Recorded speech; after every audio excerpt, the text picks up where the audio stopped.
I wish to testify about the Feldenstein case because it was the most significant trial of this period. It is important not only for the tribunal to understand it, but for the whole German people. But in order to understand it, one must understand the period in which it happened. There was a fever over the land, a fever of disgrace, of indignity, of hunger. We had a democracy, yes, but it was torn by elements within. Above all, there was fear. Fear of today, fear of tomorrow, fear of our neighbors, and fear of ourselves.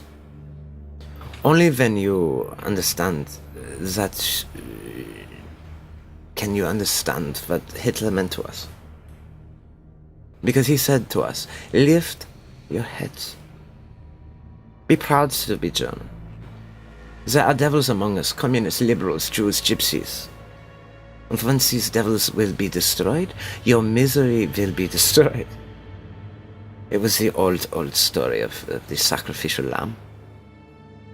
What about those of us who knew better? We who knew the words were lies, and worse than lies.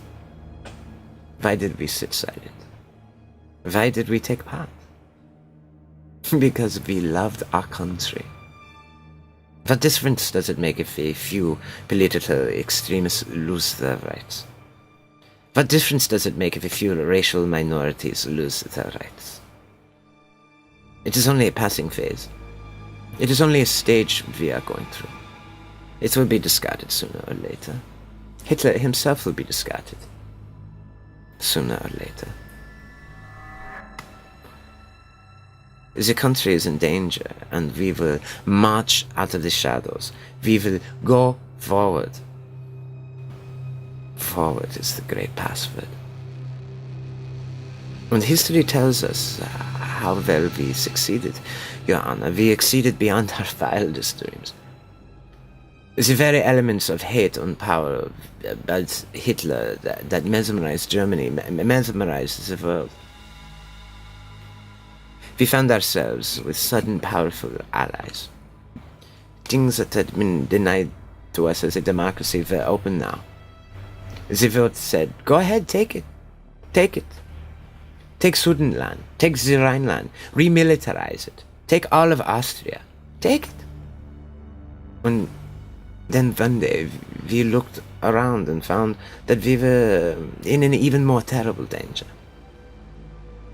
The ritual began in this courtroom, swept over the land like a raging, roaring disease. What was going to be a passing phase had become a verbal life. Your Honor, I was content to sit silent during this trial. I was content to tend my roses. I was even content to let counsel try to save my name, until I realized that in order to save it, he would have to raise the specter again. You have seen him do it. He has done it here in this courtroom. He has suggested that the Third Reich worked for the benefit of the people. He has suggested that we sterilized men for the welfare of the country. He has suggested that perhaps the old Jew did sleep with this 16-year-old girl after all. Once more is being done for the love of country. It is not easy to tell the truth. But if there is to be any salvation for Germany, we who know our guilt must admit it, whatever the pain and humiliation. I had reached my verdict on the Feldenstein case before I ever came into the courtroom. I would have found him guilty, whether the evidence proved it or not.